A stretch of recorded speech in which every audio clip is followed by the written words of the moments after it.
हम लोग 2022 का सीबीएसई का क्लास 10th का सैम्पल पेपर सॉल्व करने वाले हैं। जो पहला क्वेश्चन सैम्पल पेपर में वो ये कहता है, let a and b be to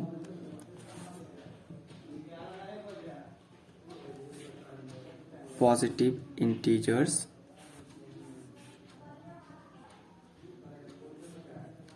such that a is equal to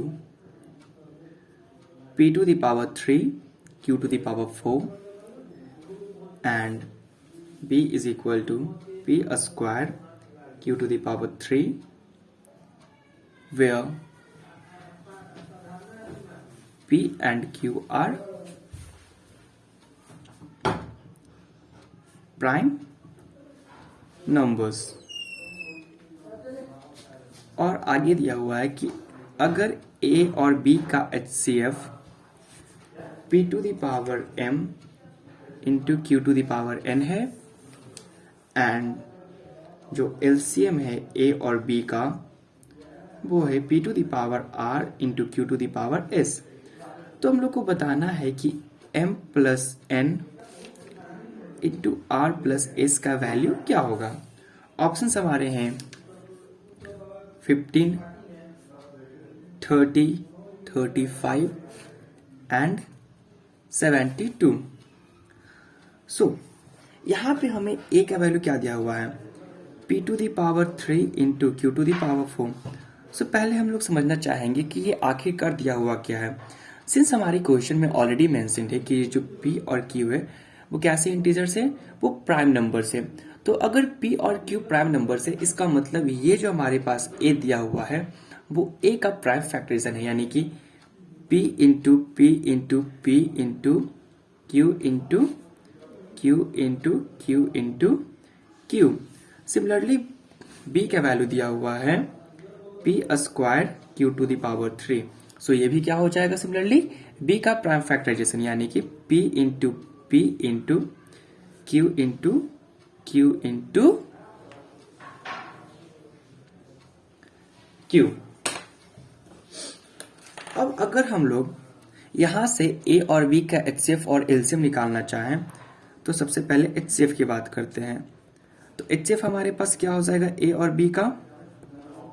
देखिए, जब भी अगर हम लोग किसी भी दो नंबर्स का HCF लेते हैं तो उसमें दोनों के बीच का जो मैक्सिमम कॉमन फैक्टर होता है वो लेते हैं।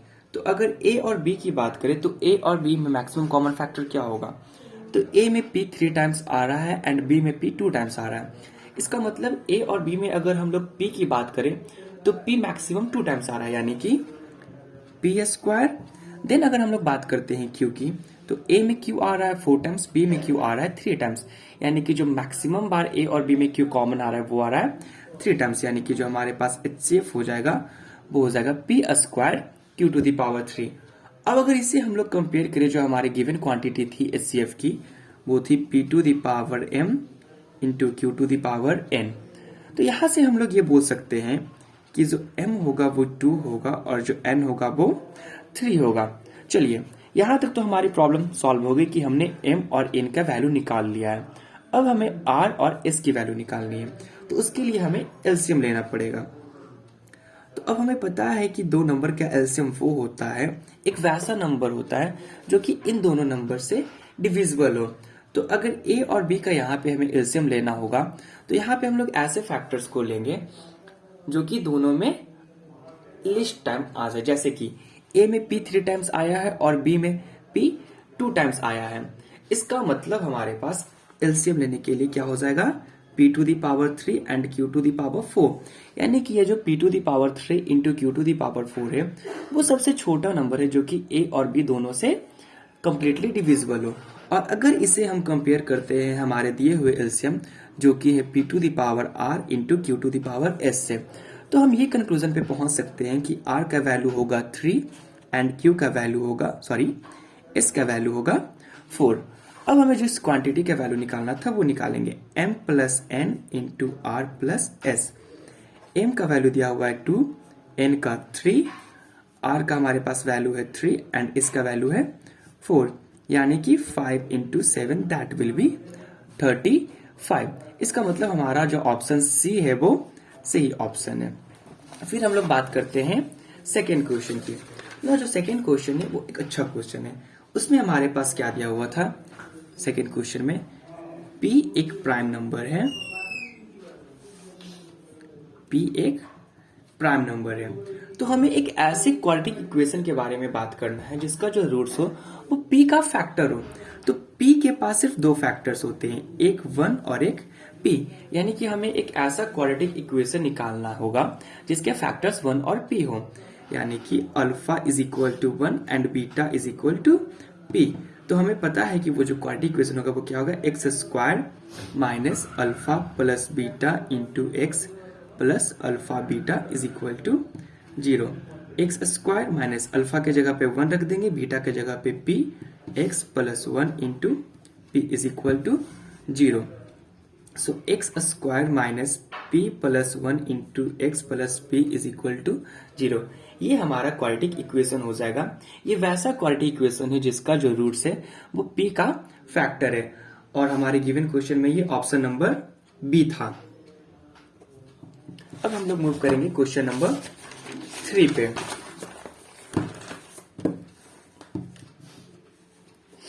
सो क्वेश्चन नंबर 3 में हमारा दिया हुआ है, if alpha and beta are the zeros of a polynomial f x is equal to p x square minus 2x plus 3p and alpha plus beta is equal to alpha beta, then p is.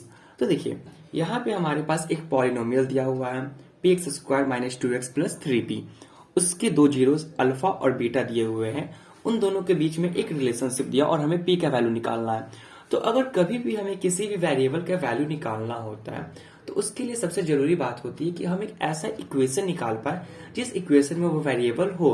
अगर हम लोग ऐसा करने में सफल होते हैं तो हम उस वेरिएबल की वैल्यू आसानी से निकाल सकते हैं। तो जो इन्फॉर्मेशन यहाँ पे हमारे पास दिया हुआ है वहां से पहले पॉलिनोमियल हमारा क्या है, p x square minus 2x plus 3p। तो सबसे पहले अगर इसका zero alpha b plus beta है तो अल्फा प्लस बीटा का वैल्यू क्या होता है, माइनस बी अपॉन ए। अब देखिए यहाँ पे ये जो क्वांटिटी एक्स स्क्वायर का कोफिशिएंट होता है उसे हम लोग a बोलते हैं, x के कोफिशिएंट को b बोलते हैं, और जो हमारे पास कांस्टेंट टर्म रहता है उसे c बोलते हैं। यानी कि इस क्वेश्चन में हमारे लिए जो b होगा वो होगा माइनस ऑफ 2 और a होगा वो होगा p, यानी कि अल्फा प्लस बीटा हमारे पास हो जाएगा 2/p। ना नेक्स्ट हमारे पास अल्फा बीटा, अल्फा बीटा का वैल्यू हमें होता है c अपॉन a। यहां से हम लोग बोल सकते हैं कि जो c होगा वो होगा 3p और a हो जाएगा p, यानी कि जो हमारे पास c बाई a यानी कि अल्फा इंटू बीटा है वो आ गया 3। अब क्वेश्चन में हमारा दिया हुआ था कि जो अल्फा प्लस बीटा है वो अल्फा बीटा का इक्वल है। अकॉर्डिंग टू क्वेश्चन हम लोग क्या बोल सकते हैं, alpha plus beta is equal to alpha beta. Alpha plus beta का हमारे पास वैल्यू आता है 2/p और अल्फा बीटा का वैल्यू आता है 3।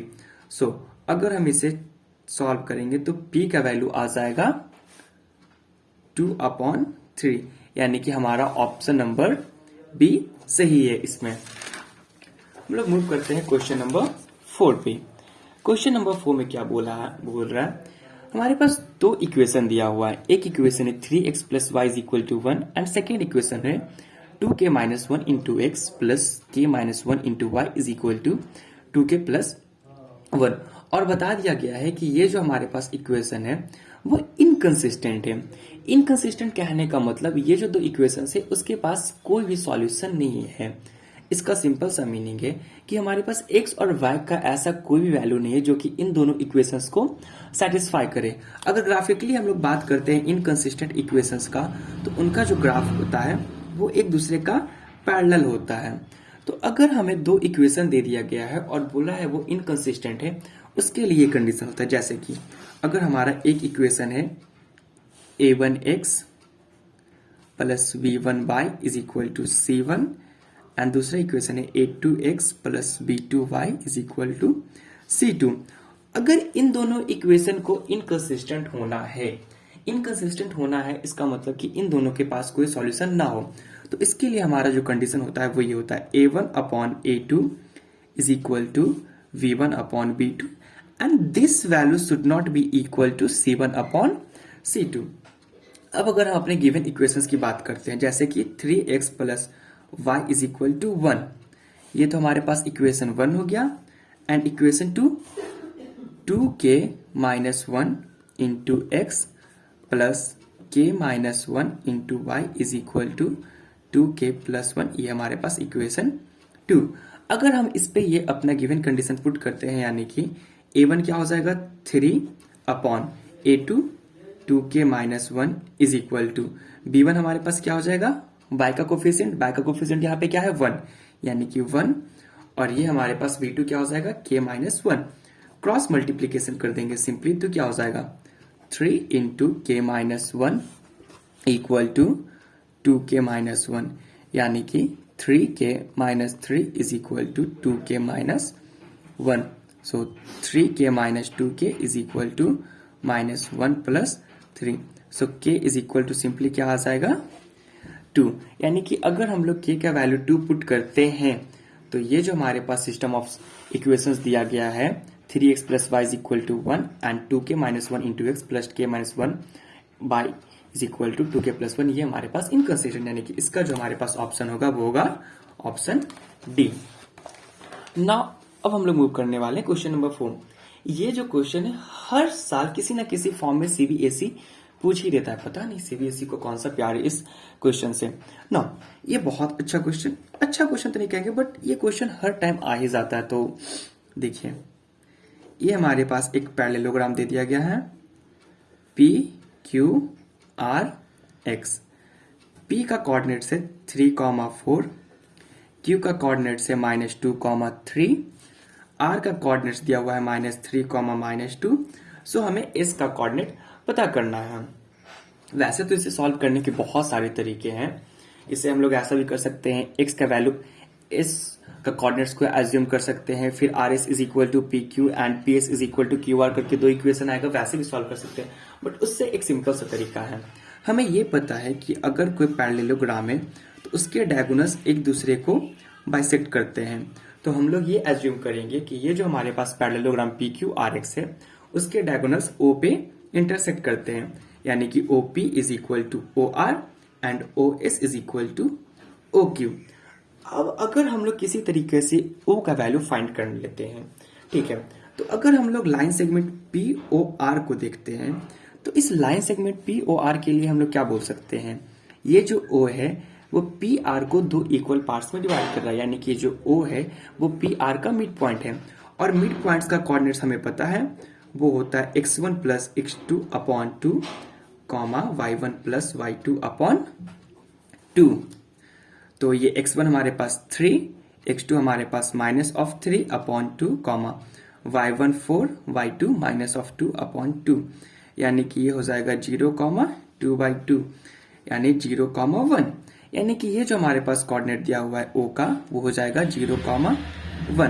अब हमें इस का कोऑर्डिनेट निकालना है। सो हम लोग एज्यूम कर लेते हैं कि ये जो हमारे पास s पॉइंट है वो s, x, y है ना। अगर हम लोग line segment Q to S देखते हैं तो उस कंडीशन में हम लोग क्या बोल सकते हैं, फिर से ये जो O है वो QS का मिड पॉइंट है, यानी कि हम लोग ऐसा बोल सकते हैं 0,1 is equal to x -2 upon 2 comma y plus 3 upon 2। अब हम लोग x कोऑर्डिनेट को x के साथ कंपेयर करेंगे और y कोऑर्डिनेट को y के साथ। सो 0 is equal to x -2 upon 2, cross multiplication x -2 is equal to 0, so x is equal to 2। Now y plus 3y2 is equal to 1, then y plus 3 is equal to 2, so y is equal to -1, यानी कि जो हमारे पास s coordinate है उसके value आ गई 2, -1। और ये हमारा ऑप्शन कौन सा है, ऑप्शन नंबर सी।